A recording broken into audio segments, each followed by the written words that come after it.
Nah, ini Mbak, tadi kan saya sudah memposisikan diri sebagai kayak perusahaan yang ingin listing di Bursa Efek Indonesia. Nah, sekarang saya ingin berubah berubah perspektif nih. Seandainya saya adalah investor atau orang yang pengen berinvestasi di pasar modal, itu bagaimana caranya dan sebenarnya konsep investasi di pasar modal itu seperti apa sih, Mbak? Silakan, Mbak. Ya, jadi kalau kita mau tahu investasi itu apa, secara Mhm. umum investasi ini adalah kegiatan kita untuk menyisihkan dana saat ini, dan tujuannya Mhm. apa sih? Tujuannya adalah untuk mendapatkan keuntungan di masa yang akan datang. Kenapa kita harus investasi? Karena di dunia ini ada yang namanya inflasi. Oke. Secara umum, harga Mhm. barang dan jasa itu naik secara terus-menerus. Jadi Mhm. kalau kita menyimpan aset kita misalnya dalam bentuk uang tunai, sebenarnya nilai uang kita itu akan terus menurun. Nah, kalau kita Mhm. lihat data di Indonesia dari tahun 2010 sampai tahun 2020, tingkat inflasi itu mencapai lebih dari 4% per tahun. Oke. Nah, sekarang kalau kita mau melawan inflasi, kita harus mencari alternatif untuk investasi. Salah satunya adalah melalui instrumen pasar modal. Nah, di pasar modal, kalau kita lihat saham itu secara umum dalam 10 tahun, selama tahun Mhm. 2010 sampai tahun 2020, Mhm. memberikan tingkat imbal hasil atau return mencapai lebih dari 9% per tahun. Nah, jadi kalau misalnya kita mau investasi nih, investasi saham, caranya gimana sih? Caranya kalau zaman sekarang tuh udah nggak susah ya. Dengan Mhm. teknologi masa kini, kita cukup Mhm. menggunakan smartphone aja. Kita bisa buka Oke. rekening efek di situ, dan kalau udah Mhm. menjadi nasabah di perusahaan efek, kita Mhm. bisa bertransaksi beli atau jual efek dimanapun, kapanpun ya, sepanjang kita punya koneksi internet. Nah, itu yang Nah, penting, yang Mbak, koneksi perlu, internet. betul, betul sekali. Nah, untuk investor, untuk calon Mhm. investor yang membuka rekening efek, yang harus Mhm. mereka persiapkan antara lain KTP ya. Itu KTP itu Mhm. syarat wajib untuk bisa membukakan rekening efek. Di semua perusahaan efek yang menjadi anggota bursa, kalau mau buka rekening, mereka akan mensyaratkan KTP. Kemudian kalau Oke. kita memiliki NPWP, juga Mhm. NPWP-nya juga disampaikan. Nah, setelah itu isi data diri, dan kita juga harus menyiapkan dana setoran awal. Nah, Mhm. sekarang banyak perusahaan efek yang bisa membukakan kita rekening dengan setoran 100.000 aja. Jadi dengan uang Kecil ya. 100.000 tuh udah bisa dipakai Mhm. buat beli saham. Nah, ketika Mmm, udah mhm. jadi nasabah di perusahaan efek yang menjadi anggota bursa, kita udah bisa Mhm. membeli saham dengan cara misalnya mau menyisihkan sebagian pendapatan kita setiap bulannya. Nah, banyak perusahaan Oke. efek yang punya layanan auto investment. Jadi mereka memberikan fitur auto debit supaya membantu Mhm. kita agar bisa disiplin dalam berinvestasi. Nah, kalau mau tahu lebih mendalam tentang cara berinvestasi, investasi di Mhm. pasar modal itu seperti apa, kita semua bisa melihat informasinya di Mhm. website Bursa Efek Indonesia terkait sekolah pasar modal. Nah, jadwal sekolah pasar modal yang diselenggarakan Bursa Efek Indonesia di seluruh Indonesia itu Mhm. juga bisa dilihat di Instagram. Di Instagram Mmm. @idx_event. Oke, jadi di situ lengkap semuanya ya informasinya ya, Mbak Aisyah ya? Betul sekali, Mbak Rati. Oke. Nah, cuma kalau saya sebagai orang awam nih ya, ini kan pikirannya sebenarnya agak-agak kolot ya. Kita tidak terbiasa untuk investasi, apalah itu investasi ya. Kepikirannya adalah menabung nih, menabung, buka celengan ya, yang simpel-simpel ya. Kemudian mungkin buka rekening tabungan aja gitu. Nah, untuk mengganti perspektif orang dari menabung menjadi investasi nih, ini kan agak sulit ya. Keuntungannya apa nih daripada menabung mendingan investasi aja, apa yang bisa didapat dari itu? Selain tadi inflasi itu? Ya, kalau tujuan dari investasi dan menabung Mhm. memang juga berbeda. Karena menabung Mhm. itu kan tujuannya untuk simpanan ya, untuk menyimpan. Karena Mhm. mungkin Mhm. kalau kita simpan uang di rumah kita, musim hujan di Jakarta takut kebanjiran, takut rumahnya, Mhm. makanya kita Mhm. menabung di bank. Nah, kalau Mhm. memang investasi tujuannya adalah untuk memperoleh keuntungan, tapi memang memperoleh keuntungan Mhm. di masa yang akan datang. Jadi investasi ini Mhm. orientasinya adalah jangka panjang. Oke. Kemudian memang investasi itu ada risiko yang harus dipahami oleh investor. Nah, sedangkan kalau menabung relatif risikonya itu rendah atau mungkin tidak ada. Mhm. Mhm. Dan tempat bertransaksinya juga beda. Kalau kita mau investasi saham, misalnya kita Mhm. lakukannya di pasar modal. Sedangkan kalau mau menabung, kita Mhm. lakukannya di perbankan. Oh iya beda sih ya. Nah untuk investasi sendiri nih Mbak Aisyah, di pasar modal, di bursa efek itu apakah hanya saham aja? Atau ini kan namanya kan bursa efek nih bukan bursa saham ya.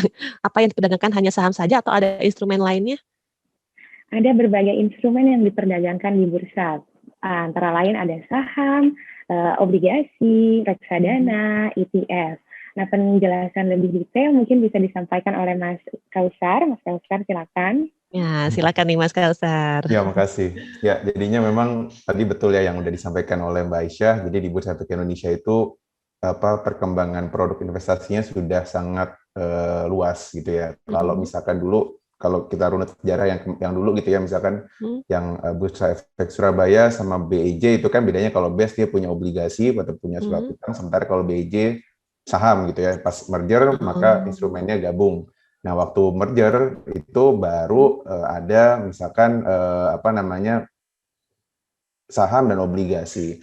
Nah, setelah itu muncul perkembangan-perkembangan yang disebut dengan instrumen derivatif gitu Mbak ya. Derivatif itu adalah instrumen keuangan juga yang memang nilainya itu mengacu kepada aset utamanya. Misalkan kalau derivatif dari saham ya berarti nilainya itu nanti mengacu kepada harga saham, atau misalkan derivatif dari obligasi ya berarti itu nilainya akan mengacu kepada nilai obligasi atau harga obligasi. Nah, oleh karena itu memang derivatif ini lebih cenderung sifatnya lebih berubah-ubah gitu ya, atau volatile tergantung dengan aset yang diacunya. Namanya juga derivatif gitu kan, derivatif itu kan turunan. Nah, dari sisi pertama mungkin kita bahas dari sisi profil resikonya dulu gitu ya. Nah, memang kalau profil resiko itu kan balik lagi kepada investor. Kalau misalkan investornya takut takut rugi, misalkan dia pengennya punya arus kas yang lebih stabil gitu ya, dia nggak pengen tiba-tiba nanti asetnya turun atau misalkan nanti asetnya berubah-berubah. Nah, dia lebih mungkin efek-efek yang lebih resiko rendah, misalkan itu contohnya sebagai surat utang gitu ya. Surat utang itu kalau di pasar modal dia memberikan istilahnya fixed income atau pendapatan tetap gitu ya, yang memang pada saat kalau kita beli kita hanya seperti kita menabung di bank aja gitu ya, kita terima bunga bank deposito, tapi ini lebih kepada pembayaran kupon namanya kalau misalkan dari sisi surat utang seperti itu. Nah, itu mungkin cocok gitu ya buat kita-kita yang memang nggak mau repot atau nggak mau capek ngelihatin perusahaan tercatat. Kalau misalkan saham kan kita harus pilih dulu sahamnya apa gitu kan, atau misalkan kalau misalkan nanti ada saham perusahaannya tiba-tiba tutup gitu ya, itu kita juga khawatir ntar sahamnya tiba-tiba turun dan misalkan nanti dilikuidasi. Tapi kalau obligasi cenderung fixed income gitu ya, kita hanya lebih kepada kita punya membeli produknya lalu kita mendapatkan pendapatan tetap seperti itu. Jadi itu cocok banget buat investor-investor yang memang profil resikonya lebih risk averse atau dia lebih menghindari resiko. Nah, itu yang pertama. Kalau misalkan kita naik sedikit gitu ya, profil resikonya lebih suka yang memang lebih suka resiko tapi juga mengharapkan resiko yang return yang lebih tinggi juga, itu kita bisa naik ke saham. Gitu. Nah, saham ini memang resikonya lebih tinggi daripada obligasi gitu ya, karena kita punya terpapar misalkan resiko dulu ya, nanti baru keuntungan. Resikonya misalkan harganya turun gitu ya, atau misalkan yang kedua yang perusahaannya ditutup gitu ya, misalkan perusahaannya pilot, atau misalkan yang ketiga dia dari sisi likuidasinya pada saat kita mau jual kita nggak bisa ngejual di pasar sekunder karena memang sahamnya tidak liquid gitu ya, atau misalkan tidak ada yang mau beli di pasar sekundernya. Nah, itu resiko-resiko yang dari saham. Tapi dengan resiko seperti itu kita bisa punya ekspektasi imbal hasil yang lebih tinggi dibandingkan dengan obligasi tadi gitu ya. Nah, ini berlaku, makanya jargon di pasar modal yang sering diulang-ulang adalah high risk, high return gitu ya. Nah, itu memang harus jadi mindset setiap investor sebelum kita memutuskan untuk mungkin spending apapun ya di dunia ini ya high risk, high return. Mau mendapatkan keuntungan yang tinggi dalam waktu yang sangat dekat gitu dalam jangka pendek, kita juga mau menerima another side of coin-nya gitu ya, karena memang risiko itu pasti akan berjalan bersamaan dengan ekspektasi keuntungan yang nanti akan kita dapatkan gitu. Jadinya tadi kalau misalkan kita mau yang lebih konservatif ya kita pilihnya obligasi, tapi kalau misalkan kita mau menerima resiko yang lebih tinggi, tapi dengan ekspektasi atau misalkan kemungkinan kita mendapatkan keuntungan yang lebih tinggi, kita bisa lari ke efek yang lebih beresiko. Yang kedua tadi saham gitu ya. Nah, dari saham itu misalkan yang dari saham-saham kita keuntungannya tadi kita bisa dapat capital gain, yang kedua kita bisa dapat dividen setiap tahunnya gitu ya, atau misalkan ada dividen interim juga. Lalu kita juga punya kepemilikan di perusahaan tersebut gitu ya. Jadi kita punya istilahnya kita punya sense of belonging dari perusahaan yang memang kita suka gitu ya. Atau misalkan kita punya saham perusahaan Unilever. Memang karena saya tiap hari pakai samponya yang diproduksi Unilever, saya sikat gigi pakai yang diproduksi Unilever, saya cuci baju pakai yang diproduksi Unilever gitu ya. Nah, itu kita punya kebanggaan tersendiri gitu. Karena memang saham itu merupakan bukti kepemilikan dari perusahaan. Nah, naik lagi ke memang yang lebih beresiko tapi juga punya imbal hasil yang lebih tinggi, itu adalah derivatif tadi, Mbak Rati gitu ya. Nah, derivatif ini bentuknya adalah kontrak gitu ya, kebanyakan kontrak berjangka. Nah, ada kontrak berjangka, ada kontrak opsi. Mungkin yang sekarang sedang kita promosikan adalah kontrak berjangka.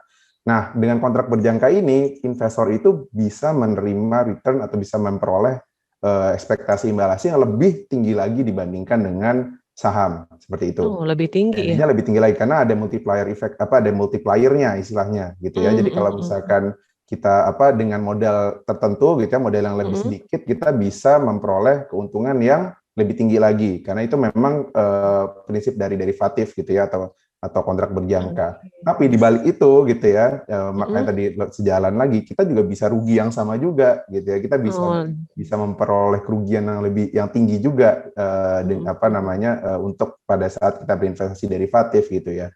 Oleh karena itu memang kelompok efek derivatif atau aset derivatif ini memang kita tujukan kepada investor-investor yang memang sudah advance gitu ya. Jadi memang sudah profesional lah ya. Sudah profesional, walaupun kita edukasinya juga ke seluruh investor, tapi kita edukasi ke seluruh investor ini lebih kepada memperlihatkan resiko yang akan mungkin diterima investor tersebut gitu ya. Kenapa? Karena memang derivatif ini yang korelasinya lebih kuat di pasar adalah kalau kita ngomong itu yang trading forex gitu kan, itu kan sebenarnya merupakan transaksi kontrak berjangka.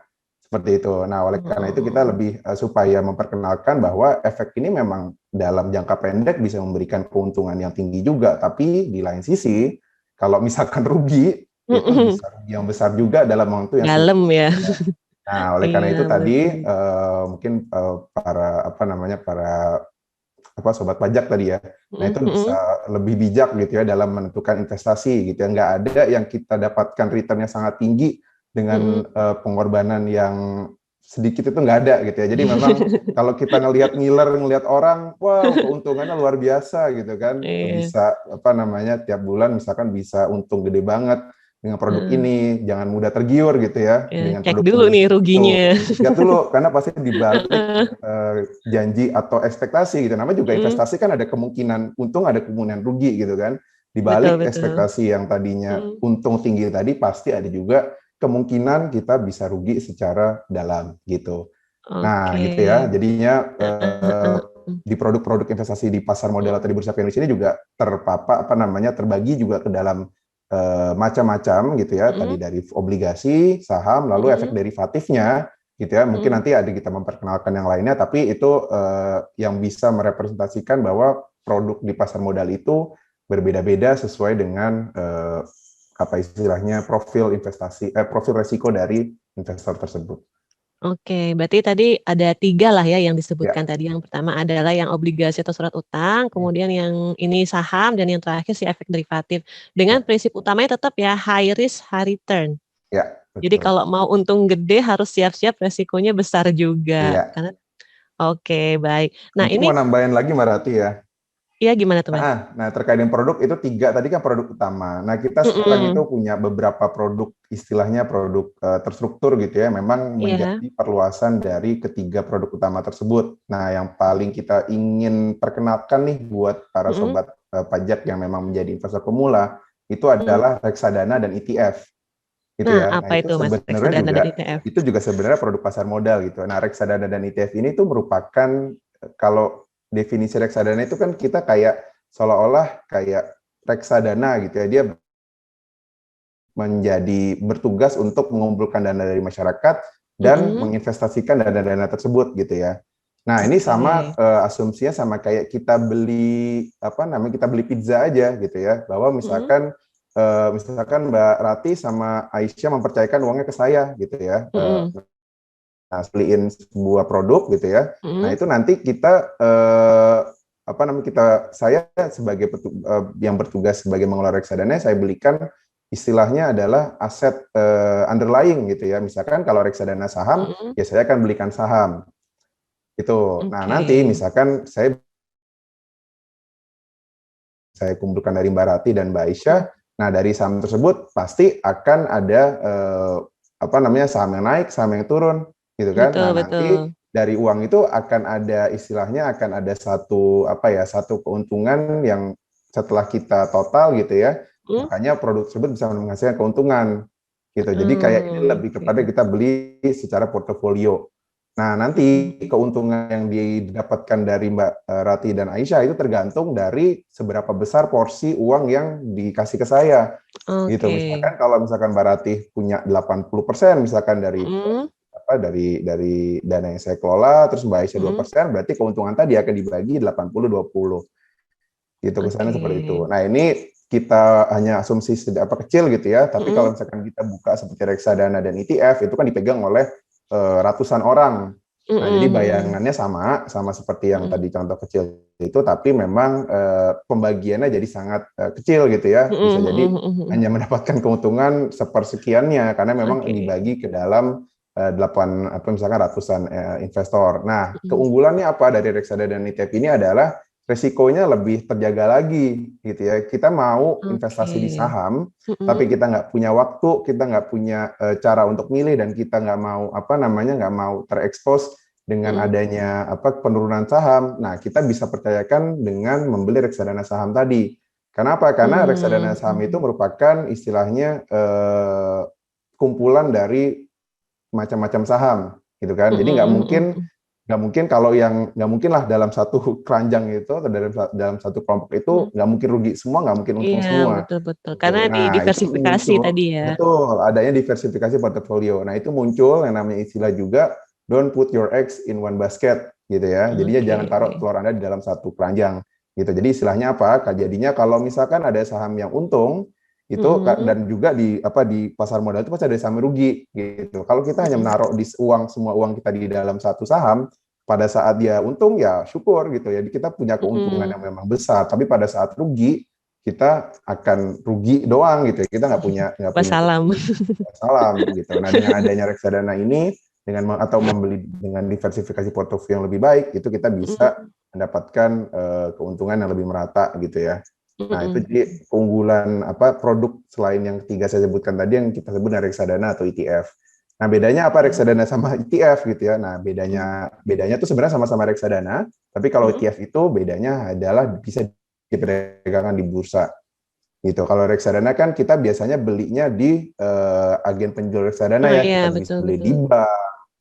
Nah, atau misalkan di sekuritas juga bisa sekuritas yang memang terafiliasi itu kita bisa beli. Nah, kenapa? Karena yang menciptakan itu adalah manajer investasi gitu ya. Nah, makanya kita belinya di agen penjual reksadana gitu atau di bank. Kalau ETF, nah itu kita bisa punya keunggulan, kita bisa belinya di Bursa Efek Indonesia. Gitu. Jadi itu sama kayak saham, sama kayak punyanya kita beli BI, saham. ya? Sebenarnya nggak punyanya BI, punyanya manajer investasi, tapi dia tercatat di bursa. Tapi sifatnya sama kayak reksadana gitu. Jadi ini makhluk yang sama sebetulnya, tapi bedanya kalau misalkan reksadana biasa, dia bisanya aksesnya dari agen penjual reksadana. Kalau ETF, dia belinya di bursa gitu, melalui anggota bursa, sama kayak kita beli saham. Nah, ini yang mau saya tanyakan lagi nih. Tadi kan ada beberapa produk investasi ya ibaratnya ya. Dan tadi sudah disampaikan juga sama Mbak Aisyah, cara berinvestasi yang via smartphone. Nah, kalau via smartphone itu apakah saya juga bisa beli produk-produk yang tadi disebutkan? Yang saham, efek, dan juga obligasi tadi, atau hanya tertentu aja nih yang bisa dibeli nih? Nah, ini mungkin lebih ini ya, yang smartphone. Oke, jadi kita menggunakan smartphone dan sebagai investor gitu kita menggunakan aplikasi online trading milik perusahaan efek ya, milik anggota bursa. Dan dalam aplikasi tersebut kita bisa membeli atau menjual efek-efek yang diperdagangkan di bursa. Ada saham, ada ETF. Nah, untuk reksadana kita bisa transaksi melalui smartphone, tapi di aplikasi dari agen penjual reksadana. Ada juga anggota bursa yang memang menjadi agen penjual reksadana. Jadi dalam satu aplikasi kita udah bisa beli saham, bisa beli ETF, kalau ada ori atau sukuk retail juga bisa kita beli. Jadi memang dalam satu aplikasi itu kita bisa membeli berbagai macam produk investasi. Iya, enak ya satu kemasan gitu udah nggak perlu bingung lagi. Maksudnya kadang kan orang mikir kalau saham ke sini, kalau obligasi ke sini, ini enggak ya dalam saat ya. Oke, nah ibaratnya sekarang nih saya sudah, punya nih aplikasi nih, saya sudah daftar dan saya ingin jadi investor. Dengan sudah dijelaskan tadi cara berinvestasi melalui smartphone yang mudah dan juga sudah diterangkan juga produk-produk yang ada di bursa efek. Nah, kemudian saya sebagai investor bingung nih sebenarnya, dengan sekian banyak produk, kalau saya mau berinvestasi ini, apa yang perlu saya perhatikan kira-kira? Selain tadi prinsip high return tadi ya, maksudnya, apa yang kira-kira cocok nih buat investor pemula? Apa yang harus saya lihat dulu? Apa yang harus saya perhatikan dulu gitu? Silakan. Ya, jadi ada beberapa hal mendasar yang harus diingat dalam melakukan investasi. Pasti kalau mau investasi kita harus pergunakan dana lebih atau excess fund. Kita kan tujuan investasi adalah untuk mempersiapkan masa depan gitu ya, agar dapat keuntungan di masa yang akan datang. Jadi bisa kalau kita tuh pakai dana kebutuhan operasional, dana sehari-hari kita pakai buat investasi. Misalnya kayak mahasiswa gitu ya, mau coba-coba, saya bayar uang kuliah kan masih bulan depan, sekarang uangnya mau coba dipakai buat beli saham misalnya, minggu depan juga harga sahamnya naik, bisa saya jual gitu. Ya kalau dalam minggu depan harga sahamnya naik, kalau harga sahamnya turun gimana ya? Ada nggak bisa bayar uang Wassalam kuliah lagi, gitu kan? bener. Benar. Uang sehari-hari, uang untuk bayar listrik itu juga nggak bisa kita pakai buat investasi. Kalau zaman sekarang, beberapa waktu yang lalu saya dengar di media banyak orang yang membeli saham dengan menggunakan dana pinjaman online gitu ya. Itu benar-benar itu sesuatu yang harus kita hindari kalau kita mau berinvestasi. Jadi kalau mau investasi harus menggunakan dana lebih, dana yang nggak kepake. Misalnya kita sisihkan sebagian kecil aja pendapatan kita setiap bulannya untuk membeli produk-produk investasi. Terus memang sebagai investor kita harus punya product knowledge. Kita harus memahami karakter, risiko, dan keuntungan dari setiap produk investasi yang kita beli gitu ya. Misalnya tadi udah dijelaskan sama Mas Kausar, kalau misalnya beli produk saham tuh keuntungannya apa, tapi ada risikonya apa. ETF juga seperti itu, ada keuntungan, ada risikonya. Yang itu yang harus kita pahami sebagai investor. Kita harus tahu, kita harus memiliki product knowledge.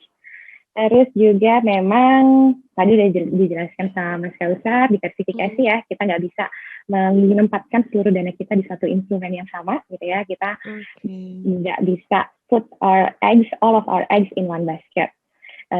Terus juga karena kita nggak bisa langsung beli saham, jual saham, beli ETF atau jual ETF di bursa, kan kita perlu perantara nih, perlu broker.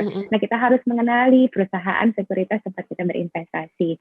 Istilahnya kita know our broker gitu ya. Pastikan kalau kita mau investasi, apalagi investasi saham, kita lewat broker atau perusahaan sekuritas yang memang sudah menjadi anggota bursa gitu ya. Informasinya bisa kita lihat di websitenya Bursa Efek Indonesia, www.idx.co.id. Dan yang terakhir, yang harus juga dimiliki oleh investor, kalau investasi ini kita bisa lakukan secara berkala, dan namanya investasi kita harus punya orientasi jangka panjang. Jadi kalau mau investasi ya memang tujuannya adalah untuk mendapatkan keuntungan di masa depan gitu, itu jangka panjang. Seperti itu kira-kira Mbak Tati. Nah ini nih kayaknya orientasi jangka panjang mungkin agak dilupakan kadang sebagai investor pemula ya, dan kemudian juga uang lebihan ini kadang mungkin karena tidak terlalu tersampaikan, kan mungkin euforianya adalah bahwa enak loh, investasi itu dapatnya sekian sekian sekian sekian, nanti kalau misalnya kamu investasi uang 5 juta misalnya entar dapatnya sekian, orang kan akan tergoda dan tergiur ya. Akhirnya adalah yang fenomena pakai uang pinjaman online lah, uang ini, dan itu sebenarnya tidak boleh sama sekali ya Mbak ya? Ya sebaiknya jangan, karena memang Jangan ya. kalau kita terlalu tergoda, apalagi dengan janji-janji yang sepertinya kok kayak nggak mungkin terjadi gitu ya. Kayak, kalau kita beli produk ini, nanti kita akan dapat keuntungan dalam 2 minggu lagi, dalam bulan depan, angka keuntungannya juga signifikan gitu ya. Sebaiknya kita memang harus waspada. Kalau ada janji-janji seperti itu, kita lebih baik hindari gitu ya. Kalau kita mau investasi, kita pakai dana lebih, orientasinya juga jangka panjang. Dan itu tadi ya, harus memahami betul mengenai produk-produk yang akan dibeli ya. Berarti kalau saya summary kan, yang pertama kita harus mengenal dulu produknya, supaya kita tahu apa yang kita beli dan juga kita punya orientasinya, jangka panjang kita mau dapetin apa sih sebenarnya gitu ya. Dan yang ketiga adalah, brokernya. Karena kadang juga ada kan yang produknya udah tahu, orientasinya udah punya, cuma salah pilih broker gitu ya, kan ada juga seperti itu. Jadi ini juga penting juga ya, Mbak, ya? Iya, benar sekali. Nah, kalau kita mau transaksi, kita harus yang memang anggota bursa, karena yang bisa punya akses masuk ke sistem perdagangan di bursa hanyalah anggota bursa. Oke. Nah, untuk orang-orang pemula nih, Mbak, investor pemula, kadang kan ada kayak pemikiran negatif ya, karena ini adalah mungkin tidak semua orang memahami mengenai investasi di bursa efek ini kan, bahwa menabung adalah cara menyimpan uang paling baik, walaupun mungkin nanti akan tergerus inflasi ya. Nah, ada momok-momok yang beredar gitu, "Oh janganlah, jangan investasi, kita kan nggak ngerti itu barang apa yang dibeli," atau mungkin, "Kita kan nggak ketemu orangnya, emang itu aman ya?" Nah, seperti itu, banyak sekali hal negatif seperti itu, Mbak. Itu bagaimana tuh, Mbak? Iya, jadi memang salah satu hal yang kita lakukan untuk meningkatkan literasi kepada masyarakat tentang investasi, ya kita meluruskan momok-momok atau pandangan-pandangan negatif dari masyarakat itu tentang investasi. Ada yang bilang investasi ini mereka nggak mau karena nggak punya banyak, nggak punya uang yang banyak, karena sulit, mereka nggak punya kemampuan untuk menganalisis performa keuangan suatu perusahaan. Nah, tapi kalau kita lihat zaman sekarang ya, dengan uang 100.000 aja kita udah bisa buat investasi gitu ya. Di Bursa Efek ada lebih dari 720 perusahaan tercatat yang sahamnya bisa kita beli. Kalau kita mau menyisihkan 100.000 aja untuk investasi, kita bisa beli saham dalam Bursa Efek. Kalau kita mau beli saham itu satuannya lot ya, satu lot itu sama dengan 100 lembar saham. Jadi kalau dana kita 100.000, kita bisa beli saham satu lot yang maksimal harganya Rp1.000.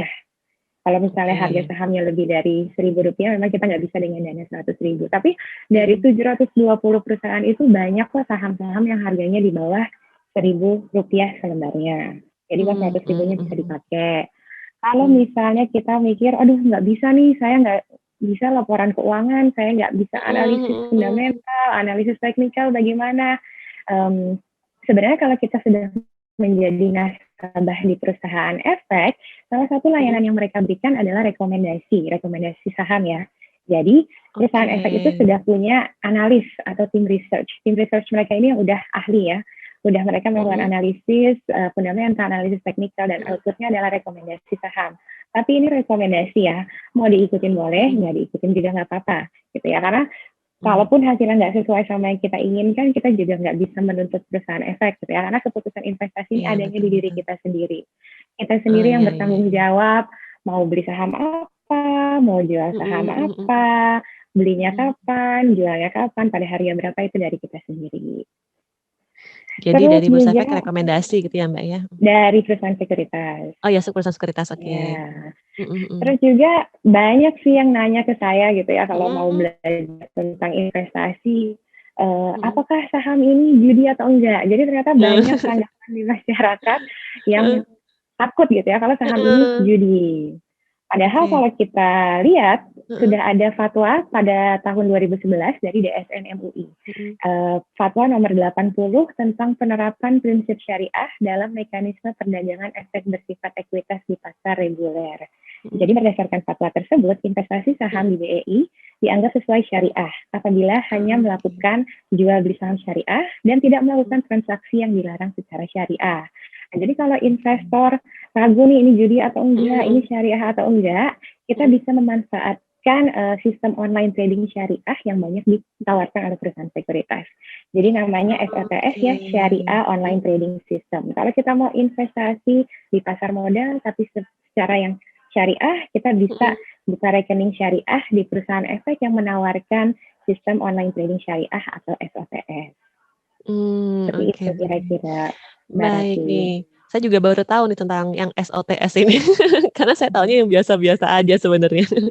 Nah, oke Mbak, nih katakanlah akhirnya dari, saya sebagai investor nih kan sudah tertarik, okelah saya sudah mengerti bahwa ternyata investasi mungkin lebih menguntungkan jangka panjang daripada menabung karena memang saya ingin melindungi nilai, rupiah saya misalnya.